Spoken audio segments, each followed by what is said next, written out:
विदाई के आंसू।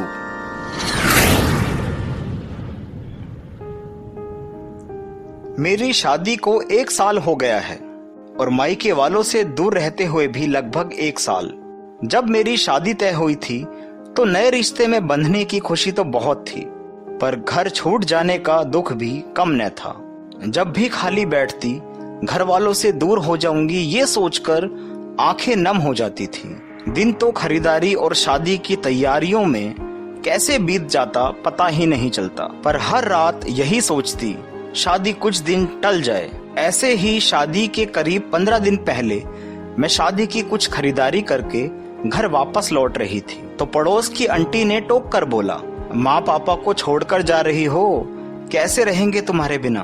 तभी ध्यान आया अब तक तो मैं अपने बारे में सोच रही थी, ये लोग कैसे रहेंगे सोचा तक नहीं था। फिर सोचा मम्मी पापा और भाई बहन से ही पूछ लिया जाए कि वो लोग कितना मुझे मिस करेंगे। घर गई और बिना फ्रेश हुए ही सबसे पूछ ही लिया मेरे जाने पर सभी कितना मिस करेंगे।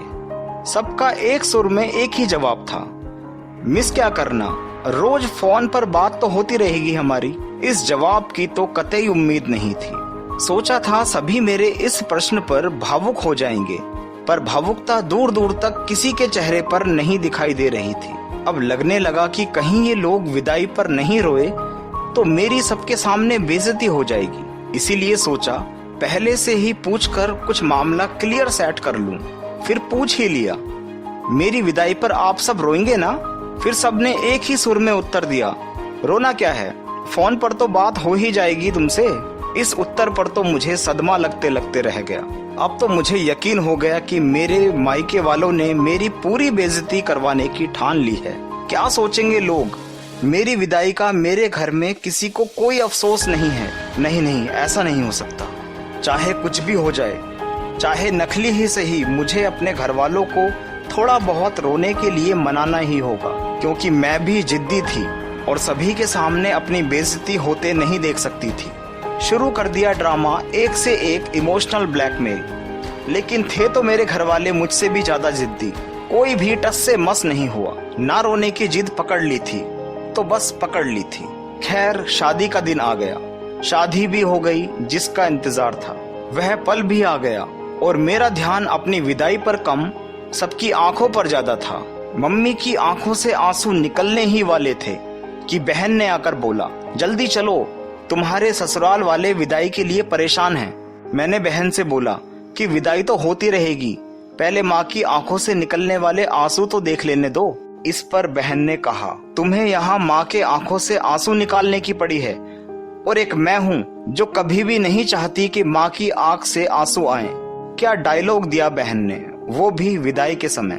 किसी भी विदाई के समय ऐसा कौन डायलॉग मारता है भाई, पर है तो मेरे घर वाले, कुछ भी करने की क्षमता रखते हैं। सोचा फिर माँ को ना रोते देख पाई तो क्या हुआ, बाकी सब जब रोएंगे तो उन्हें देख लूंगी। लेकिन ये क्या, किसी और की आंखों में तो दूर दूर तक कोई आंसू नजर नहीं आ रहे थे। सभी के चेहरे पर मुस्कुराहट थी। मैं अपनी आंखों से ही सबको थोड़ा थोड़ा सा रोने की मिन्नत करने लगी, लेकिन मेरे बाकी के घर वालों को कोई फर्क नहीं पड़ रहा था, बल्कि उल्टा जोर जोर से हंस रहे थे। अब मायके से दूर जाने का दुख किसी के ना रोने के दुख में तब्दील हो गया था। पापा तो इतने जोर जोर से हंस रहे थे जैसे मेरे जाने की सबसे ज्यादा खुशी उन्हीं को हो। कार में बैठते ही भाई बहनों की खुशी तो देखते बन रही थी। सबने इतनी खुशी से टाटा बाय बाय किया कि जैसे मैं कोई मुसीबत थी जिसके जाने पर सब इतने खुश हो रहे थे। शायद मेरे घर वालों को और मुझको देखकर मेरे पतिदेव पूरी स्थिति समझ गए थे, इसीलिए पूरे रास्ते हंसते जा रहे थे।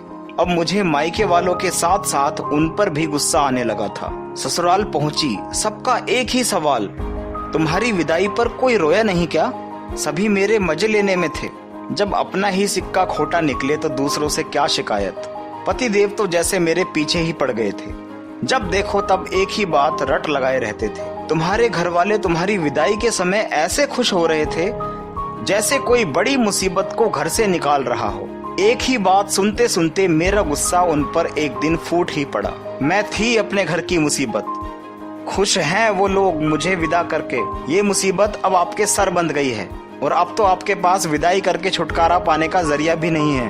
अब आप सिर्फ अपनी सोचिए। एक दिन सासू माँ और जेठानी लोग को मन किया मेरा मजा लिया जाए। सासू माँ लगी ननंद के विदाई का वीडियो मुझे दिखाने और बोली, देख तेरी ननंद की शादी में सब कैसे दहाड़े मार मार कर रो रहे हैं। मेरी शादी में तो इससे भी ज्यादा मेरे घर वाले दहाड़े मार मार के रोए थे। मम्मी जी, अब मेरी जेठानी भी बोल पड़ी, क्योंकि जो कुछ भी मेरे ससुराल में या किसी के घर में हो वो उनके मायके में उससे ज्यादा होना अनिवार्य जो है। हाँ, देखा है मैंने लोगों को विदाई में दहाड़े मार मार कर रोते हुए। यह देखकर मैं जोर जोर से हंसती भी थी। ये उसी पाप का फल मिला है मुझे कि मेरे घर वालों ने सबके सामने बेइज्जती करा दी मेरी। नकली ही सही रो ही देते तो क्या हो जाता। ग्लिसरीन भी मार्केट से लेकर आई थी, अगर असल में नहीं रोना था तो उसे आंखों में डालकर रो लेते। कितना विदाई के एक से एक इमोशनल गाने डाउनलोड करके शादी से पहले घर में बजाना शुरू कर दिया था, पर उसका भी कोई असर नहीं हुआ। ओह, कैसा मायका दे दिया भगवान जी आपने। सब मेरा मजा लेने में है और मेरा मायका बेइज्जती करा के खुश। खैर, शादी के बाद एक भी दिन ऐसा नहीं हुआ जब मायके वालों का फोन नहीं आया। ज्यादा बात वीडियो कॉल में ही होती। मैं अपने मायके वालों पर गुस्सा तो थी, पर फोन पर बात होने के दौरान कभी जाहिर नहीं किया। करीब 2 महीने के बाद पापा ने ससुर जी से फोन पर कहा कि मुझे मायके भेज दें। मेरे ससुर जी के साथ सासू माँ ने भी हामी भर दी। दोनों का यही कहना था कि नई नई शादी है, मुझे भी मायके वालों की याद आती होगी और उन्हें भी मेरी याद आती होगी। मुझे तो उनकी याद हर पल आती थी, पर मेरे मायके वालों से मुझे ये उम्मीद कम ही लग रही थी, क्योंकि उनके कहे अनुसार मेरी उनसे रोज फोन पर बात हो जाती थी। मैंने भी अपने विदाई के समय सोच लिया था कि जिस तरह इन्हें मेरी विदाई का जरा भी दुख नहीं है, वैसे ही मैं भी मायके वापस नहीं आने वाली। पर मैं हूं तो उस घर की बेटी ही ना, उस घर के लोगों से क्या, ईंट तक से रिश्ता जुड़ा है मेरा। पापा का ससुर जी से विदाई कराने के अनुरोध सुनते ही दिल पिघलने लगा मेरा। हो सकता हो अब सब मुझे मिस करने लगे हों, तभी तो मुझे बुलाया है। जेठानी जी ने बोला, शादी के बाद पहली बार जा रही हो, देखना कितना औभगत होता है। मेरे घर वालों ने करीब 25 तरह की चीजें बनाई थीं। 4 दिन पहले से ही पूछने लगे थे क्या क्या खाओगी।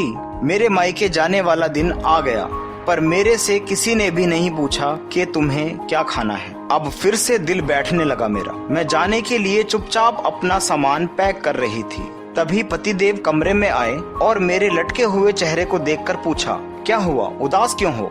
मायके जाने के नाम पर औरतों के चेहरे खिल जाते हैं। मम्मी तो इस उम्र में भी मायके जाने के नाम पर चहकने लगती हैं, और एक तुम इस दुनिया की इकलौती लड़की जिसका मायके जाने वाले दिन मुंह लटका हुआ है। वो मैं वहां जाकर आपको बहुत मिस करूंगी ना, इसलिए मैंने सफाई देते हुए कहा। 2 महीने में तो मुझे एक बार भी ऐसा नहीं लगा तुम्हें मुझसे इतना प्यार है कि तुम्हें कुछ दिन की दूरी इतनी दुखी कर दे, वो भी मायके जाने के नाम पर। कहीं ऐसा तो नहीं कि मायके वालों ने अंतिम समय पर आने से मना कर दिया? पतिदेव मेरी टांग खिंचाई का कोई मौका नहीं छोड़ते। किसी ने फोन करके मना नहीं किया। यहाँ सच का कोई वैल्यू नहीं करूंगी किसी को मिस। यह बोलकर तमकती हुई कमरे से निकल आई। पापा आ गए मुझे लेने। मैं पापा के साथ कार में बैठ गई। पापा पूरे रास्ते कुछ न कुछ बोलते हुए गए और मैं सिर्फ हाँ या ना करती हुई घर पहुंची। जैसा सभी बताते थे, उनका पहली बार मायके जाने पर ऐसा स्वागत हुआ, वैसा स्वागत हुआ। मेरे मामले में ऐसा कुछ भी नहीं हुआ। हाँ, सभी के चेहरे पर मुस्कुराहट जरूर थी, पर देखकर इमोशनल कोई भी नहीं हुआ, जैसा सभी बताते थे। खैर, मैं थोड़ा फ्रेश होकर खाना खाने बैठी तो देखा मम्मी ने सारी चीजें मेरी पसंद की बनाई हुई थी। वाह मम्मी, सारी चीजें मेरी पसंद की। मैं खाना देखते ही चहकी। वही तो, ऊपर से दिन भर मेहनत मुझसे करवाई है। अब तुम आ गई हो तो कल से किचन से मेरी छुट्टी। ये बोलकर बहन मुस्कुराने लगी। ठीक है, ये बोलकर मैं चुपचाप खाने लगी। कल बिरयानी बनाना। पापा ने ढेर सारी सब्जियां लाके फ्रिज में रखी, साथ में दम आलू की सब्जी भी। अब मेरे भाई साहब ने फरमाइश शुरू कर दी, नहीं बनाऊंगी, क्या कर लोगे? मैं धीरे से बोलकर फिर चुपचाप खाने लगी। अरे बना दो, और जब तक यहाँ हो बढ़िया बढ़िया चीज बनाकर हमें खिला खिला कर खुश कर दो। फिर देखना हम लोग कैसे तुम्हारी इस बार की विदाई पर जोर जोर से रोते हैं कि पूरा मोहल्ला गूंजेगा। भाई ने मेरी दुखती नब्ज पर हाथ रखते हुए कहा, मेरा मजाक बनाने की जरूरत नहीं है। मैंने किसी से नहीं कहा रोने के लिए। मैं झुंझलाते हुए बोली, पता है बेटा, जब बेटी की विदाई होती है ना, आंखों से आंसुओं का निकलना कोई भारी बात नहीं है, पर उन आंसुओं को रोककर मुस्कुराना बहुत मुश्किल है। हम सभी ने यही फैसला किया था, तुम्हारी इस नई जिंदगी की शुरुआत को हम सभी हंसते हुए विदा करते हुए करेंगे, ताकि तुम्हारी आगे की जिंदगी हंसते मुस्कुराते रहे। कहते हैं ना, रिश्ता वही सोच नई। यह बोलते ही पापा की आंखें भर आईं और मैं खाना छोड़ पापा के गले लग गई। तुम बाप बेटी का अगर आंसुओं भरा इमोशनल खत्म हो गया हो तो खाना खत्म करो, मम्मी ने हमें टोकते हुए कहा। वही ना मम्मी, एक ये है जो पापा के आंखों से आंसू निकलवा देती है, और एक मैं हूँ जो कभी नहीं चाहती कि पापा की आंखों से आंसू आए, बहन ने हंसते हुए बोला। ये बात सुनकर हम सभी लोग हंसने लगे।